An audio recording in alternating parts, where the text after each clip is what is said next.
এতদিন শুনেছেন বাসে ট্রেনে ডেইলি প্যাসেঞ্জারির কথা, কখনো কি শুনেছেন কি বিমানে ডেইলি প্যাসেঞ্জারি করা যায়? কি শুনে অবাক লাগছে তাই তো, যদিও এটাই সত্যি। হ্যাঁ, বাস ট্রেন বাদ দিয়ে আকাশপথে বিমানের ডেইলি প্যাসেঞ্জারি।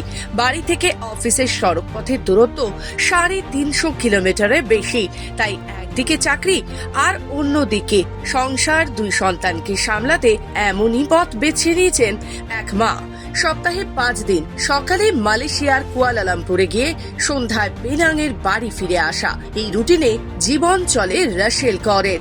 সদ্য সিএনএর ইনসাইডারকে দেওয়া এক সাক্ষাৎকারে এমনই জানিয়েছেন তিনি। রাসেল জানিয়েছেন, আমার 2টি সন্তান আছে আর তারা বড় হচ্ছে। বড়জন 12 বছরে আর ছোট মেয়ে 11 বছরে। তারা যখন বড় হচ্ছে তখন মনে হচ্ছে তাদের আশেপাশে মায়ের থাকাটা কতটা জরুরি। আর এই ব্যবস্থাপনার মাধ্যমে আমি বাড়িতেও প্রতিদিন থাকতে পারি আর রাতে তাদের দেখতেও পারি। তাই বাস ট্রেন বাদ দিয়ে এই রকম ব্যবস্থাপনা নিয়েছি আমি।